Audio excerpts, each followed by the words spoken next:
إن أعجبك الفيديو لا تنسى الإعجاب والاشتراك في القناة.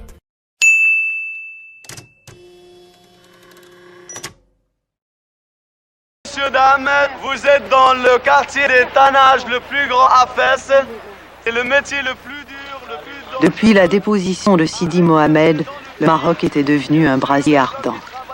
Les salades avaient transformé le pays en un champ de bataille miné. La guerre d'usure était bel et bien engagée. Alors que la France exhibait les épouvantails du bolchevisme et du communisme, le peuple répondait par un seul slogan: Istiklal, indépendance. Une semaine, 2, 3, jusqu'à un mois. Et puis on enlève les pommes pour gratter et on lèvera les mortiers, les femmes. De là-haut, c'est plus joli, hein. Combien de fois dans les shops de tailleurs de mon père n'ai-je été le témoin silencieux de ces Français qui, se faisant faire un costume, clamaient tout haut, avec arrogance, l'indépendance ne se ferait jamais, et que tous ces ratons, ces bougnoules et ces bicots seront bientôt matés comme des chiens. Aujourd'hui, face à cette France métamorphosée en touriste docile, le souvenir doux amer de cette époque pas si lointaine persiste. Mais le temps me joue des tours. Comment s'expliquer le lot actuel de ces tanneurs, trop jeunes pour avoir connu le protectorat? Leur condition est aussi dure à supporter que c'est l'époque où l'on pouvait accuser le colonisateur d'être la source de tous nos maux.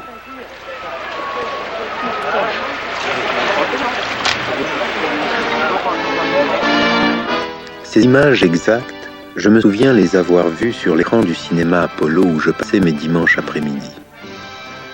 Devant des spectateurs sceptiques et muets, la voix du commentateur clamait que la nation protectrice avait décidé que nous aurions un autre sultan et que son nom était Mohamed Ben Arafat.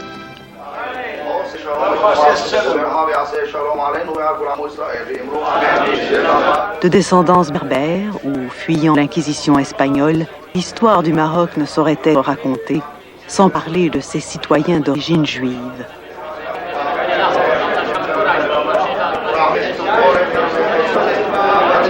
Marocains à part entière, la France, en leur offrant l'émancipation, s'assurera de les éloigner de leurs frères musulmans. Forts de 250 000 âmes, ils ne sont plus aujourd'hui que 12 000.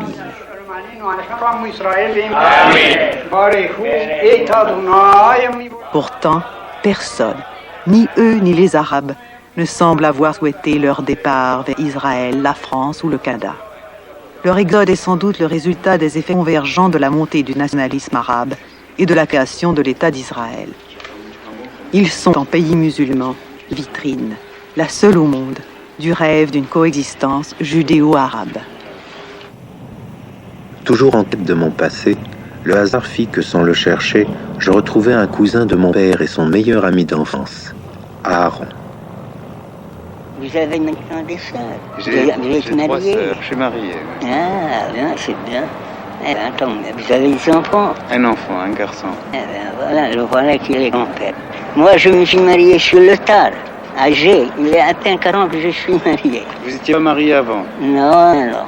Alors, voilà, c'est le hasard a voulu. Mais jusqu'à l'âge de 73 ans, 74 ans, je n'étais pas marié. Eh ben, vous êtes un vieux garçon, alors. J'étais un vieux garçon, maintenant. Et dire qu'il n'y a pas longtemps, nous étions des gamins.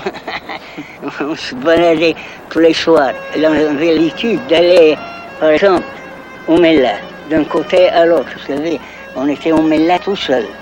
Pas un seul arabe. Maintenant, il n'y a plus que juifs au Mella.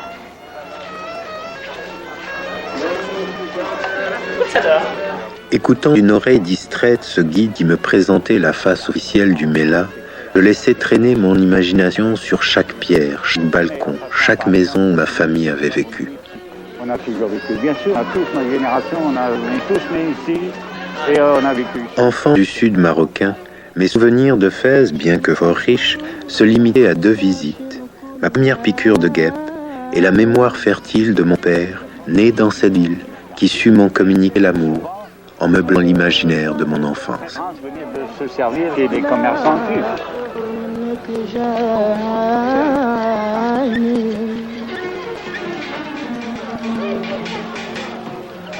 أنا راني صابر نستنى وبالك لا تنساني ويلي ويلي. Comme en pèlerinage, je refaisais le trajet que des membres de ma famille avaient dû suivre quotidiennement à d'autres époques. À chaque pas, j'ai eu l'impression de remonter le cours de l'histoire. J'arrivais de nuit avec des bougies allumées, chantant la chanson arabe. Et la jeune mariée, entrait là, une partie du cortège entrait, l'autre attendait ici, puis après le bain, de nouveau le même cortège, le même chant avec des bougies. La jeune épousée retournait chez elle.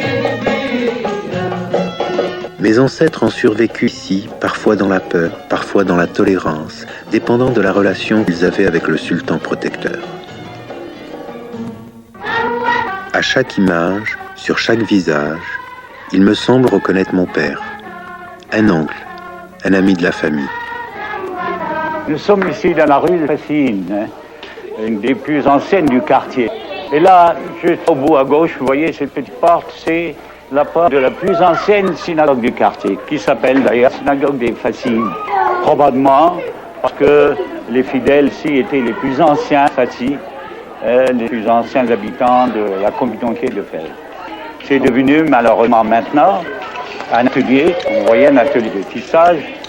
Tout comme à Marrakech, par choc violent et inattendu, le Maroc d'aujourd'hui m'extirpe du souvenir pour me confronter au présent. D'âge scolaire, ces fillettes, pour subvenir aux besoins de leur famille, travailleront 12 heures par jour dans cette synagogue affectée, fabriquant des tapis pour ces riches marchands de Fès. Comme une constante sans fin, la misère renvoie dos à dos le présent et le passé. Mais pourquoi vous êtes parti quand les Marocains ont eu leur indépendance? J'ai jamais su pourquoi mon père a décidé de partir. Alors, je lui dis, je ne sais pas. Depuis qu'il est parti, il n'a jamais écrit, il n'a jamais rien dit. On ne sait jamais. On n'a jamais eu aucune nouvelle de lui. Si un message à faire à mon père, quel message voulez-vous que je lui fasse? Eh bien, je lui ai dit que je suis content d'avoir connu son fils et que je ne l'ai jamais oublié. Je suis content de vous avoir connu, d'avoir eu des nouvelles de lui, de savoir qu'il est encore vivant. Et je lui souhaite beaucoup de bonheur, une longue vie, etc. Je serai heureux de le revoir. Eh bien, je vous souhaite la même chose. Ouais.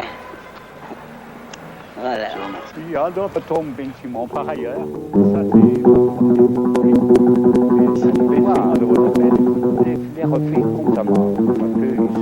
Je transmis à mon père qui reçut avec joie le message de son cousin Aaron. Mais sans le savoir, lorsque pendant ce voyage j'étais allé à la découverte des tombes de mes ancêtres, je ne savais pas qu'un an et demi après, mon père allait mourir, premier de s'aligner à être enterré au Canada, loin du Maroc, loin de la terre où il a vu le jour. Arrière-grand-père et son fils, votre grand-père, à notre fils,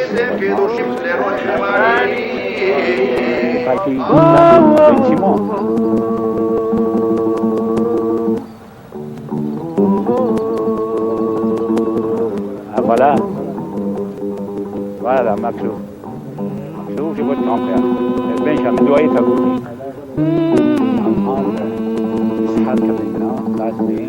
Un grand rabbin également. حيا على الصباح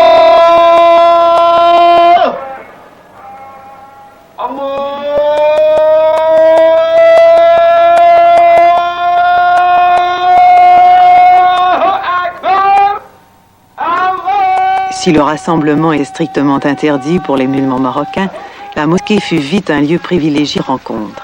Européens ne pouvaient pénétrer en ces lieux sans profaner. Alors, très vite, les mosquées du royaume devinrent les lieux privilégiés pour fomenter la lutte insurrectionnelle contre l'oppresseur.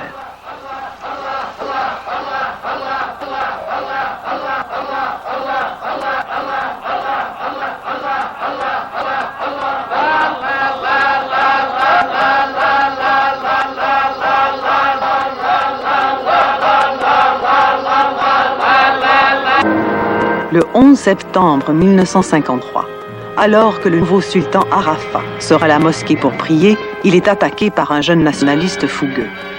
Manquant de justesse l'assassinat, le geste d'Allah Ben Abdallah allait déclencher chez le peuple, même non politisé, une fureur trop longtemps réprimée. Le mot d'ordre était lancé.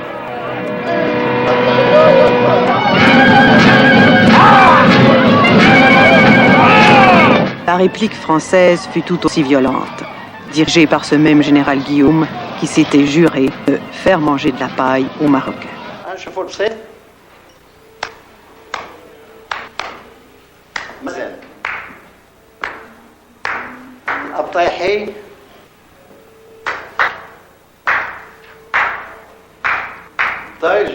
Face au danger, même la culture devint un outil de résistance.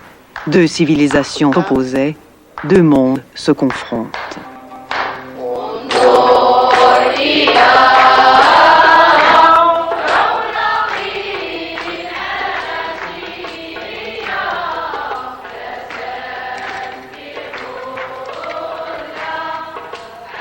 Nous nous sommes trouvés en face d'un empire historique et indépendant, jaloux à l'extrême de son indépendance et rebelle à toute servitude. Jamais ces phrases écrites en 1916 à propos du Maroc par le proconsul maréchal Lyautey n'avaient semblé aussi justes.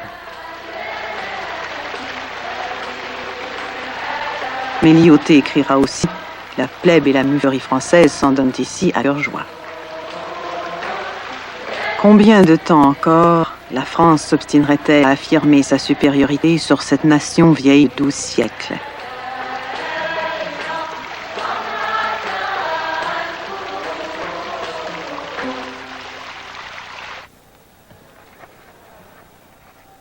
Lorsqu'il était encore au pouvoir, Sidi Mohamed avait aidé à réorganiser la célèbre Karawine de Fès, université théologique fondée au IXe siècle.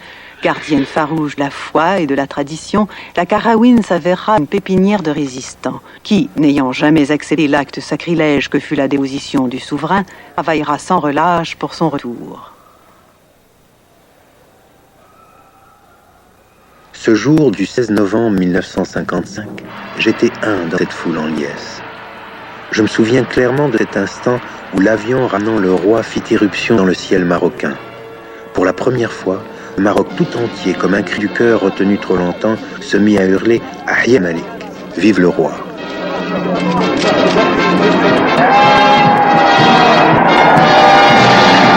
La France, déjà embourbée en Algérie, finit par céder à la résistance de tout un peuple. Le retour du sultan Sidi Mohamed en 1955 précédait l'indépendance et la réunification des Marocs français et espagnols. C'est ainsi que devait prendre fin une parenthèse de 44 ans dans l'histoire de la nation marocaine. La France laissait derrière certes des cicatrices, mais aussi un pays moderne avec toutes ses infrastructures. Le temps de la réconciliation était arrivé. Le Maroc veut son indépendance, c'est un fait. Et je suis sûr que ce n'est pas la France. Elle ne pourrait pas le faire sans renier son passé et ses traditions, que ce n'est pas la France qui nous renierait notre droit à l'indépendance.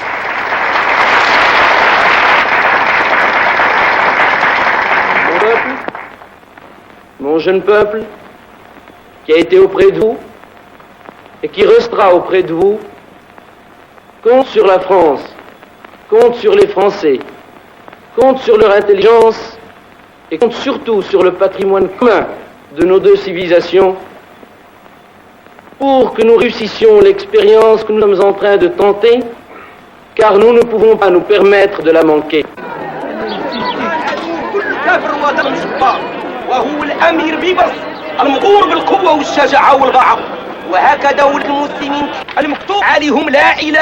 Le peuple, uni dans sa lutte contre le colonisateur, ne laisse pas de répit au nouveau pouvoir. Il commence à poser des questions, à faire des comptes. Sidi Mohamed répondra « L'indépendance n'est pas une fin, mais un moyen ». Il ajoutera pour son fils « Nous avons surmonté une dure épreuve, mais sache que la route que nous devons parcourir sera longue et difficile.